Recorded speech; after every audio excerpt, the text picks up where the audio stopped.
सत श्री अकाल, नमस्कार, आदाब। पंजाबी रेडियो और पंजाबी टीवी यूएसए देख और सुन रहे सभी साथियों का स्वागत है इस समय के विशेष programme beyond the headlines with Mandeep Punia में। हर रोज की तरह इस प्रोग्राम में साथ होता है सीनियर पत्रकार मनदीप पूनिया जी का और देश विदेश के साथ जुड़ी हुई अहम खबरों पर होती है बातचीत। सबसे पहले करते हैं प्रोग्राम में पूनिया जी का स्वागत। बहुत बहुत स्वागत है पूनिया जी। जी नमस्कार, सत श्री अकाल, आदाब गुरप्रीत। नमस्कार, सत श्री अकाल, आदाब। रुख खबरों का करें सबसे पहले ईरान पर अमेरिका इजराइल के जो हमले का आज 60वां दिन है। 2 महीने पूरे हो चुके हैं इसको और लगातार हम पिछले 2 महीने से हर रोज़ इसकी स्थिति उस दिन की पर्टिकुलर जो स्थिति होती है उस पे बातचीत सबसे पहले करते हैं। आज अगर ये स्थिति देखनी हो तो क्या है? अरागची अलग-अलग देशों का दौरा कर रहे हैं। रूस में भी उन्होंने मुलाकात की रूस के प्रतिनिधियों के साथ और उनसे उनको समर्थन भी मिला है। ईरान कुछ नए प्रस्ताव भी रख रहा है ट्रंप के आगे, जिससे ट्रंप बिल्कुल नाखुश हैं। और क्या कहेंगे इसके बारे में? बिल्कुल आपने सही कहा। आज 2 महीने पूरे हो गए हैं जो ईरान के ऊपर अमेरिकी और इजरायली हमले हैं, उनका 60वां दिन है। और जो पूरी अपन कहें कि सीज फायर दिख रहा है, लेकिन कल लेबनान में जैसे मैंने बताया था कि हमले हुए, उसमें 14 लोगों की डेथ हुई थी। अभी के लिए जो ईरान के विदेश मंत्री हैं, वो डिप्लोमेसी में जो इस्लामाबाद डिप्लोमेसी है उससे वो खुश नहीं है। ट्रंप के जो अधिकारी हैं, या फिर हम कहें कि जेडी वांस के जो लोग हैं, वो जिस प्रपोजल के साथ आगे बढ़ना चाह रहे हैं उससे बेसिकली तेहरान खुश नहीं है। तेहरान चाह रहा है कि उनका जो स्ट्रेट ऑफ हॉर्मूज का जो दावा है और खासकर उस पे टोल वसूलने का वो जारी रहे। अरागची आप याद करिए कि 2 दिन पहले पाकिस्तान में थे, इस्लामाबाद में थे। एक बार जताया गया कि जो थर्ड जो राउंड की बातचीत होनी है उसमें शायद जेडी वांस आए, लेकिन जेडी वांस जी। वहां पर नहीं पहुंचे थे। इस बीच डोनाल्ड ट्रंप का वो डिनर वाला भी केस हुआ। खैर, जी। अभी जो नया डिप्लोमेसी जो जारी है, वो मेरे को लगता है कि उसमें रशिया भी एक पार्ट बनता दिख रहा है। अरागची रशिया में व्लादिमीर पुतिन से मिले हैं। पुतिन से उनकी जो मुलाकात है उसके कई सारे मायने निकाले जा रहे हैं। जैसे एक बार एक जो मल्टीपोलर जो वर्ड की जो थियोरी थी, हालांकि थियोरी एक पंजाबी ने ही दी थी, तो खैर उसके तरफ बहुत सारे इशारे हो रहे हैं जो लोग जियो पॉलिटिक्स को समझते हैं। खैर, अभी जो बात करें कि अमेरिकन जो मीडिया है, चाहे न्यूयॉर्क टाइम्स हो, सीएनएन हो, ये जो खबरें कह रहे हैं उसमें यही कह रहे हैं कि जो ट्रंप ने अपने सलाहकारों से साफ कहा है कि जो मौजूदा ईरान प्रस्ताव पेश करा है, जिसमें वो स्टेट ऑफ हॉर्मूज के ऊपर टोल वसूलने की बातें कर रहा है, वो उनको उनको मंजूर नहीं है। खैर, अरागची सेंट पीटर्सबर्ग में थे और रशियन प्रेसिडेंट व्लादिमीर पुतिन से उन्होंने मुलाकात की। इस दौरान उन्होंने जो रशिया से जो उनको समर्थन मिल रहा है उसका आभार जताया है। मतलब एक एक एक बात करें कि चाइना और रशिया हमें दिख रहा है, एक विजिबल फोर्स के तौर पे दिख रहा है जो ईरान की मदद कर रहा है। हालांकि जो यूरोपियन मुल्क हैं वो आप देखें कि उनकी स्थिति बिल्कुल अजीब है। उनको स्ट्रेट ऑफ हॉर्मुज से अपने जहाज भी निकालने हैं और उनको प्रो अमेरिका भी दिखते रहना है। हालांकि बहुत सारे जो मुल्क हैं, यूरोपियन मुल्क हैं, उनके अलग अलग स्टैंड है। कुछ ने नेटो में होते हुए भी ट्रंप की इस नीति का, इजराइल का विरोध किया है। जो चीजें चल रही हैं, खैर, इस्लामाबाद डिप्लोमेसी को लेकर भी थोड़े से संशय देखने को मिले। हालांकि मेरे को लगता है कि जो इस मामले का जो फाइनल जो फेज पहुंचना है वो इस्लामाबाद के थ्रू ही होना है। एक चीज जिसके ऊपर दोनों ही मुल्क अड़े हुए हैं, नेवी की प्रेजेंस, अमेरिकन नेवी की प्रेजेंस स्ट्रेट ऑफ हॉर्मुज में है। बोवल मंदेब उस हिसाब से आप देखें कि वो वाला इलाका इतना क्रूशियल नहीं बचा है। वहां पे एक बार के लिए यमन के जो हुती लड़ाके थे वो काफी नुकसान पहुंचा रहे थे, लेकिन वैसा ही नुकसान आप देखिए कि जो लेबनान है, खासकर साउथ लेबनान, वहां पर मैं कहूंगा कि जो इजराइल है वो खासा इंटरेस्ट लेकर वहां पर भी नुकसान पहुंचा रहा था। नाम बेशक से किसी का भी लिया जाए, लेकिन खैर, अभी यही है कि जो लेबनान की जो आज नेशनल न्यूज एजेंसी है वो भी ये कह रही है कि इजरायली सेना ने बेन जुवैल शहर में अल मिहिनिया इलाके में भारी मशीन गनों से गोलीबारी की है। उसमें जोतार अल शर्किया कस्बे के जो 3 हवाई हमले हैं वो भी शामिल हैं। खैर 17 अप्रैल को बेशक से सीज़ फायर की घोषणा हुई थी, लेकिन इज़राइली हमलों में अब तक वहाँ पर कम से कम 40 लोगों की डेथ हो चुकी है। खैर यही है कि चीज़ें बहुत अलग-अलग किस्म से मिडल ईस्ट की पॉलिटिक्स है वो घूम रही है। ईरान में अभी भी स्कूल बंद रहेंगे। तो खैर एक एक उम्मीद थी कि जो सेकंड टाइम जब ट्रम्प सीज़ फायर अनाउंस करें, तो एक बार लग रहा था कि एक उम्मीद थी कि ईरान में ख़ासकर तेहरान में जो लाइफ़ है वो नॉर्मलसी की तरफ लौटेगी, लेकिन ऐसा दिख नहीं रहा है। जो समुद्री नाकेबंदी है उसके बारे में हम बोल ही रहे हैं लगातार। जो अमेरिकी नेवी है वो उसने 26 अप्रैल को जो ईरानी झंडे वाला टैंकर एम्प्टी स्ट्रीम था उसको ईरानी बंदरगाह पहुँचने से रोका था।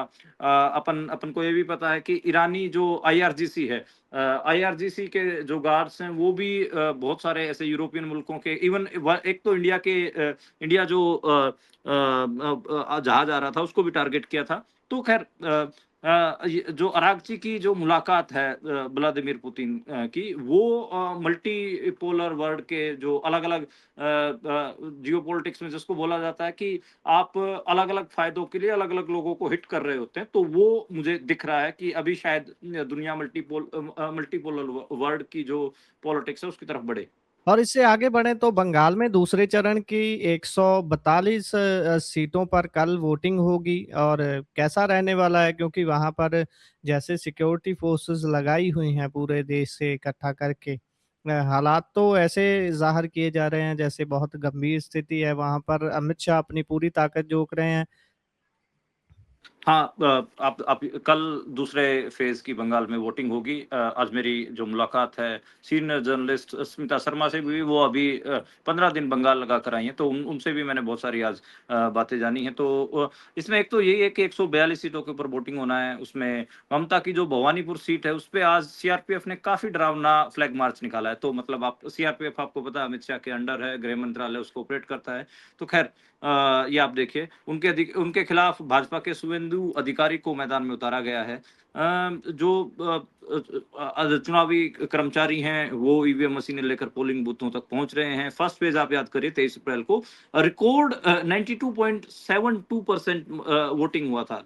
92% मतलब वैसे तो पौने 93% बैठता है ये, बहुत बड़ा नंबर होता है। तो 4 मई को नतीजे आने हैं हालांकि, लेकिन इतने मैसिव जो वोटिंग है वो बहुत कुछ शो कर रहा है। आज एक जो आईपीएस ऑफिसर का भी अपने को वीडियो देखने को मिला, उसमें वो किस किस्म से जो तृणमूल कांग्रेस के कार्यकर्ता उनसे बिहेव कर रहे हैं, चीजें कर रहे हैं, तो वो आई बॉल्स तो कैच करता है कि हाँ सब कुछ ठीक नहीं है। आप तृणमूल कांग्रेस के एक एमसी और उनके अलावा 1600 के आसपास जो वर्कर्स हैं उनको गिरफ्तार किया गया है। तो 1600 एक बड़ा नंबर है। आप मानिए गुरप्रीत कि ये एक मैसिव नंबर है और वहां पर लगातार बहुत सारी चीजें हो रही हैं। बंगाल चुनाव में आप पैसे का आप देखेंगे तो तकरीबन 510 करोड़ रुपए से ज्यादा की जो राशि है उसको जब्त किया जा चुका है। तो ये जब्ती है, ये मतलब इसका भी ये एक सवाल है कि ये किसके पैसे पकड़े जा रहे हैं। देखो दोनों मेन स्ट्रीम पार्टियां बीजेपी और तृणमूल कांग्रेस दोनों पैसे तो बांटेंगी। लेकिन जी। अब की बार बंगाल में ये हो रहा है कि स्मिता भी मेरे को बता रही थी, तो पत्रकार स्मिता कह रही थी कि जो पैसा है वो बीजेपी का तो बंटने दिया जा रहा है। सीआरपीएफ फोर्सेज और जो सशस्त्र बल जिनको हम बोलते हैं, तो जो होम मिनिस्ट्री के अंडर आते हैं, वो पैसा तो बंटने दे रहे हैं बीजेपी का। और जैसे ही तृणमूल कांग्रेस वाले कुछ कुछ करने की कोशिश कर रहे हैं, पैसा बांटने की कोशिश कर रहे हैं, उनका पैसा पकड़ा जा रहा है। 510 crore is a big number. तो ये मुझे दिखता है कि अब की बार चुनाव ममता के लिए भी मतलब आसान नहीं होने वाला। 2021 में अमित शाह ने नाक कटवाई थी, लेकिन मेरे को लगता है कि अब की बार उनको अपने नाक की बहुत ज्यादा फिक्र है और वो दिख रहा है। खैर 5 राज्यों के जो रिजल्ट हैं वो 4 मई को हमारे सामने होंगे, उस दिन हम बात कर रहे होंगे। अभी के लिए तो हम कल के ऊपर नजर बनाए रखेंगे। वॉयलेंस की खबरें कल भी आपको मिलेंगी बंगाल के चुनाव से, और शाम तक मुझे लगता है कि कल फिर रिकॉर्ड वोटिंग बंगाल में देखने को मिलेगी। जी। और इससे आगे बढ़े तो गुजरात निकाय चुनाव में सभी 15 नगर निगमों में बीजेपी ने जीत हासिल कर ली है और जडेजा की बहन राजकोट से हार गई। हाँ, गुजरात में आज लोकल बॉडीज के चुनाव हुए हैं और 15 नगर निगमों में बीजेपी मतलब टोटल 15 ही थे और सब जगह बीजेपी जीती है। वैसे लोकल बॉडीज के चुनाव में होता यही है कि सूबे में जिसकी सरकार होती है, लगभग लगभग जो लोकल बॉडीज के चुनाव वही पार्टी जीत रही होती है। खैर यही है कि काफ़ी इसको लेकर आज गुजरात का जो चुनाव था उसको लेकर चीज़ें देखने को मिली। जो अपोज़िशन के जो लोग थे उनके साथ धक्का-मुक्की और सब सब हमें दिखा। पुलिस जो जिस किस्म से चीज़ें कर रही थी वो भी दिखा। जो जडेजा की बहन है खिलाड़ी आपको पता हो कि उनकी बहन हार गई हैं राजकोट से और काफ़ी इसको इसको लेकर बात हो रही है। ये राजकोट हो, जामनगर, अहमदाबाद, भावनगर, सूरत, मोरबी वो ये ऐसे इलाके हैं जो ऑलरेडी बीजेपी के गढ़ रहे हैं और इनमें सब में बीजेपी जीती है। उनके जो कार्यकर्ता हैं, उनके जश्न की विजुअल्स आ रहे हैं, ये तमाम चीज़ें हैं। अब इसमें यही था कि आम आदमी पार्टी बड़ा टक्कर दे रही थी क्योंकि आम आदमी पार्टी का एक शहरी अपील भी है। लेकिन जी। आम आदमी पार्टी उस लिहाज से कहीं टिकती दिखी नहीं। अ, अ, हालाँकि जो लोकल बॉडीज़ में ये तो नगर निगमों की बात हो गई, जो नगर पालिकाएँ होती है, उनमें आम आदमी पार्टी थोड़ा विज़िबल फ़ोर्स के तौर पे दिखी है, थोड़ा जो तालुका पंचायतों के चुनाव होते हैं, उनमें भी थोड़ा विज़िबल फ़ोर्स के तौर पे दिखी है, लेकिन स्टिल कांग्रेस उनसे आगे है, तो कांग्रेस ने सीटें ज़्यादा जीती हैं इन लोकल बॉडीज़ के चुनाव में, पर जी। मेयर हर जगह बीजेपी ही बना रही है। जी, जी। और इससे आगे बढ़ें तो बात एयरलाइंस की करते हैं। इंडिगो और एयर इंडिया कह रहे हैं कि फ्लाइट्स बंद होने की कगार पर हैं। कारण उसका बता रही हैं कि फ्यूल महँगा होने से ऑपरेशन मुश्किल हो रहा है। एक्साइज़ ड्यूटी और वैट घटाने की अपील कर रहे हैं सरकार को। देखिए, मिडल ईस्ट में जो जंग चल रही है, उसने जो मुल्क की जो एयरलाइंस है, उनको तो मुश्किल में डाला ही है। मतलब कई लेवल पे वो हमें उसका असर दिखता है, उसमें एक असर ये भी है, air India, Indigo, spice jet जैसी बड़ी एयरलाइन कंपनियां लगातार ये बात कह रही हैं कि जो एविएशन टरबाइन फ्यूल है, जिसको एटीएफ बोला जाता है, एटीएफ महंगा होने के कारण उनका जो ऑपरेशन कॉस्ट है, तकरीबन 20 से 25% बढ़ा है। उनकी जो फेडरेशन ऑफ इंडियन एयरलाइंस है, एफआईए, वो भी लगातार इस बात को उठाती रही है कि जो एविएशन टरबाइन फ्यूल है, एटीएफ है, वो बढ़ रहा है, तो जो ऑपरेशन कॉस्ट है जो एक फ्लाइट को वो उसमें दिक्कतें आ रही हैं। एफआईए लगातार जो हमारे सिविल एविएशन मिनिस्ट्री है उसमें भी रिपोर्ट भेज रही है, लगातार अपने मेमोरेंडम दे रही है, लेकिन चीजें हो नहीं रही हैं। एफआईए सरकार से एक्साइज ड्यूटी, वैट घटाने की मांग कर रही है। एविएशन सेक्टर के जो घाटा है उसकी भरपाई के लिए बार बार अपीलें की जा रही हैं, लेकिन मुझे नहीं लगता कि सरकार को उसकी तरफ अभी ध्यान दे रही है। जेट फ्यूल हालांकि उतने नहीं बढ़े हैं, जिस जिस हिसाब से 20-25% का रिप्रेजेंटेशन जा रहा है, जेट फ्यूल तकरीबन 9% में उसकी उसकी बढ़ोतरी हुई है। तो ये जो डेटा है ये इंडियन ऑयल और दूसरी जो भारतीय तेल कंपनियां हैं उनका मैं दे रहा हूँ। ईरानी जंग के कारण जो क्रूड ऑयल है एक बार के लिए तकरीबन 45-50% हमें उसमें दिखा था, लेकिन आप देखिए कि एटीएफ की जो कीमतों की बढ़ोतरी के ऊपर कैप भी लगाया गया, 25% कैप लगा। उसके बाद एटीएफ के दाम फिर घटाए भी और सिर्फ मतलब 9 सवा 9% ही बढ़ाए गए, वो भी आप देखिए। हालांकि एयरलाइंस क्लेम कर रही हैं कि उनका फ्यूल का खर्च 40 से 60% तक बढ़ा है। खैर, दावे हैं अलग अलग किस्म के, लेकिन ये दिख रहा है कि जो बड़ी कंपनियां हैं एयरलाइंस में, उनके ऑपरेशंस में दिक्कत हो रही है। एक वजह ये भी है कि आप देखें कि डीजीसीए ने आफ्टर अहमदाबाद केस बहुत सारे रूल स्ट्रिक्ट किए हैं। इवन पायलट्स हो या एयरपोर्ट स्टाफ हो या एयरलाइंस का स्टाफ हो, उनको कुछ रियायतें मिली हैं, उनके उनके रेस्ट आवर्स में बढ़ोतरी हुई है। इवन जो खराब हालात के हर हर हम पिछले 1 साल से आप याद करिए Gurpreet, after after that Gujarat thing, हम लगातार जो इंडियन एयरलाइन सेक्टर में जो कहें कि लापरवाहियां बरती जा रही थी उसकी हम खबरें कर रहे थे और भी लोग कर रहे थे। तो जी। उसका एक असर ये है कि थोड़ा डीजीसीए सख्त है तो थोड़ा ऑपरेशन कॉस्ट महंगा हो रहा है। उस वजह से ही ये जो बड़ी कंपनियां हैं ये चिल्ला रही हैं कि हमारे लिए आप कोई आप कभी ये कह रही हैं कि हमारे जो एक्साइज ड्यूटी को देखिए, कभी आप कह रहे हैं कि हमारा वेट घटाया जाए, तो वो उस किस्म की मुश्किलें अपनी सामने लेकर आ रहे हैं। जी। और इससे अगर आगे बढ़ें तो अगली अगली खबर की ओर उड़ीसा से खबर है कि 2 दिन में जनगणना ड्यूटी में लगे हुए 2 शिक्षकों की कथित तौर पर हीट स्ट्रोक से ही मृत्यु हो गई है। ये वैसे तो इसको लेकर भी अलग-अलग स्टेटों में अलग-अलग तरह की बातें चल रही है कि इस ड्यूटी में कौन लगेगा, कैसे लगेगा? एक तरफ एसआईआर है तो और दूसरी तरफ जनगणना और ऊपर से इतनी गर्मी का कहर। देखिए, हम पहले खबर हमने किया था कि तकरीबन 1 सप्ताह पहले गुरप्रीत याद करिए हमने खबर किया था कि मुल्क में तकरीबन 17 ऐसे सूबे हैं जिनके जिसमें अभी से ही हीट वेव के अलर्ट जारी किए जा रहे हैं। इवन मध्य प्रदेश में तो रात को भी हीट वेव अलर्ट जारी किया गया। और हालाँकि महीना है वो अप्रैल चल रहा है, लेकिन जो गर्मी है वो मई महीने के आखिरी में जो गर्मी होती है वो अभी से देखने को मिल रही है। तो ज़ाहिर-सी बात है टेम्परेचर बढ़ रहा है। और आज तो मैं अरावली में था, तो अरावली में जो आग लगने की घटनाएँ हैं, वो भी देखने को मिल रही हैं। तो वहाँ पर जो अरावली के लिए काम करने वाले लोग हैं, काफ़ी उसके बारे में बता रहे थे। तो ज़ाहिर-सी बात है कि गर्मी तो पड़ रही है। दूसरी बात जनगणना की करें, और जैसा आपने एसआईआर की तरफ इशारा किया, तो सबसे ज़्यादा ज़्यादा पिसते हैं सरकारी मास्टर, जो स्कूलों में पढ़ाने वाले शिक्षक हैं, टीचर हैं, वो पिसते हैं। सेंसस हमारा आप देखिए कि कोरोना की वजह से लेट है, और 2011 में आखिरी सेंसस हुआ था, तो 15 साल से हम without any census, without any मतलब कि हमारे मुल्क में कितने लोग हैं, उस उन नंबर्स के बिना ही हम जीवित हैं, खैर जी रहे हैं। उसे उसकी उसकी दिक्कतें ये हैं कि हम दावा करते हैं कि हम सोशल वेलफेयर स्टेट हैं, तो सोशल वेलफेयर स्टेट के लिए आपको ये पता होना ज़रूरी है कि आपके आपके मुल्क में कितनी आबादी है, और कितनी कौन-कौन सी आबादी किस-किस स्तर पर जीवन यापन कर रही है। आप देखिए कि पीडीएस है, पीडीएस का जो राशन का जो बँटवारा है, वो सारा जनगणना के ऊपर डिपेंड करता है। और एक आपके जो हाउस होल्ड हैं इंडिया के, जनगणना से आपको ये भी पता चलता है कि जो आपके हाउस होल्ड है वो किस स्थिति में है। उनकी एक जो मल्टी लेयरिंग जिसको हम बोलते हैं, उनकी लेयर्स बनाई जाती हैं, below poverty line, poor, lower middle, middle, ये जो कैटेगरीज़ होती हैं, कैटेगराइज़ेशन होता है हाउस होल्ड्स का। तो वो भी, और even urban poor and rural poor, उनका भी एक जो आपकी ज्योग्राफी के हिसाब से बहुत कई ज्योग्राफीज़ ऐसी भी होती हैं जो थोड़ा विषम होती हैं।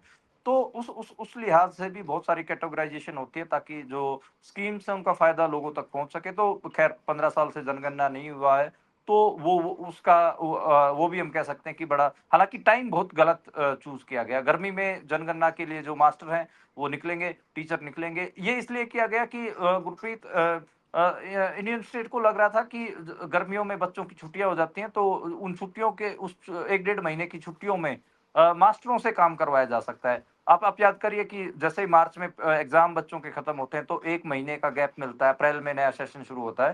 तो सरकार को लग रहा था कि 1 महीना तब मौका मिल जाएगा मास्टरों को रगड़ने का, टीचरों को। और डेढ़ महीना हमें जून, जुलाई, मतलब मई और जून में मिल जाएगा। लेकिन अब देखिए हीट वेव के कारण जो ये 2 लोग मरे हैं, दोनों ये टीचर ही हैं, जिनकी ओडिशा में डेथ हुई है। तो ख़ैर अभी आपको ऐसी घटनाएँ देखने को मिलेंगी। अगर इस गर्मी में किसी से आउटडोर फुटवर्क करवाया जाएगा, तो मेरे को लगता है कि उसका एक जो हीट का एक असर है, वो उनके शरीरों पे तो देखने को मिलेगा। जी, बिल्कुल। और इससे आगे बढ़ें तो बिहार से खबर है कि स्कूली कार्यक्रम में शुरुआत में वंदे मातरम और समापन पर राज्य गीत गाना अनिवार्य कर दिया गया है। अब हाँ, अब नेशन स्टेट कह रहा है कि हमारा जो गुणगान है वो आप हर सरकारी कार्यक्रम के बाद करिए। ख़ैर आप याद करिए कि इस साल की शुरुआत में ही संसद भवन में जो पार्लियामेंट्स है हमारी, उनमें किस किस्म की डिबेट्स थी, उसमें वंदे मातरम को लेकर डिबेट्स थी। होम मिनिस्ट्री ने नोटिफ़िकेशन जारी करके कहा कि जितने भी सरकारी कार्यक्रम होंगे उनकी शुरुआत वंदे मातरम से की जाए, और मतलब पूरा वंदे मातरम गीत गाया जाना चाहिए। पहले 2-4 लाइनें गा के छोड़ दिया जाता था। इवन एक पूरी डिबेट थी आज़ादी से पहले, याद करिए महात्मा गांधी के टाइम पे वो डिबेट चली थी। उसमें कुछ लाइन्स के ऊपर डिबेट था, और मुस्लिम कम्युनिटी की तरफ से वो ऑब्जेक्शंस आए थे। उसमें जो एक हिसाब से पूजने की जो बात थी, तो ख़ैर उसको लेकर काफ़ी उस समय भी बातें हुई। तो उस समय ये कह दिया गया था कि आप 4 से 6 स्टैन्ज़ा गाइए और ख़त्म करिए। जो कंट्रोवर्शियल लाइन थी वहाँ तक पहुँचने तक का मामला ही नहीं था। लेकिन अब जो ये साढ़े 3 मिनट का गीत है, इसको बीजेपी ने लागू किया है। मसला तो ये था कि वो मुसलमानों को दिखाना चाहते थे कि जिस जिस गीत के ऊपर आप आपत्ति दर्ज कर रहे हैं, उसको हम राष्ट्रीय गीत के तौर पर एस्टेब्लिश भी कर देंगे। मतलब राष्ट्रगीत था तो ही वो, लेकिन इस 4-6 स्टैन्ज़ा गा के उसको छोड़ दिया जाता था, 4-6 लाइनें। अब पूरा गाना पड़ेगा। तो वो एक मसला है। ख़ैर सुप्रीम कोर्ट में जब ये मैटर गया, जब होम मिनिस्ट्री ने इसकी नोटिफ़िकेशन डाली थी, तो सुप्रीम कोर्ट ने कहा नहीं, नहीं, ये कोई ऐसा ज़बरदस्ती वाला चक्कर नहीं है। अब आप देखिए कि बिहार में क्या किया जा रहा है। स्कूली बच्चों को ये साढ़े 3 मिनट का जो गीत है ये गाना पड़ेगा। उसके बाद जब प्रोग्राम खत्म हो रहा होगा तो फिर बिहार का जो स्टेट गीत है वो गाना पड़ेगा। मतलब जी। आप मानिए कि हर जगह पे नागरिक को अपने नेशन स्टेट के लिए वफादारी के लिए जो एक होता है ना मेलोडी गुनगुनानी पड़ेगी। अजीब है, पर खैर अभी इनको रोकने बोलने वाला कोई नहीं है। हम तो सिनेमा घरों में भी राष्ट्रगान पर खड़े हो जाते हैं चुपचाप ही।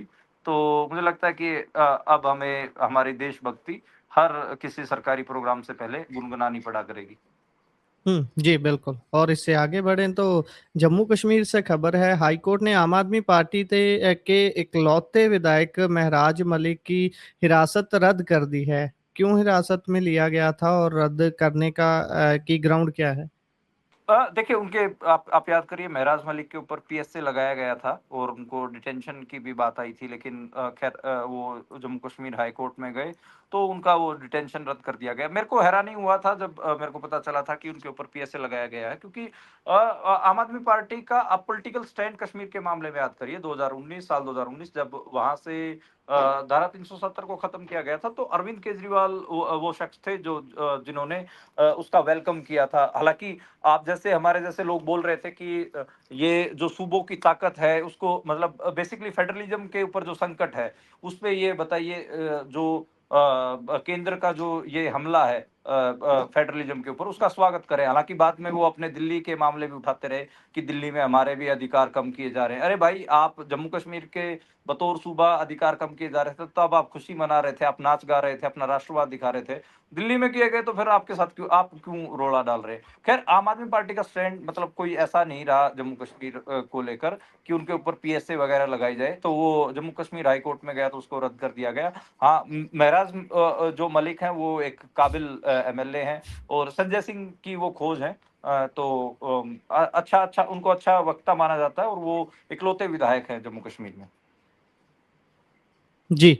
और इससे आगे बढ़े तो दिल्ली में भाजपा सरकार बने हुए 1 साल बीत चुका है। 1 साल के बाद भी जो वहाँ की महिलाएँ हैं, वो मोदी की गारंटी वाला ₹2500 उड़ीक रही हैं, जैसे पंजाब में उड़ीक रही हैं अभी औरतें 1000-1500।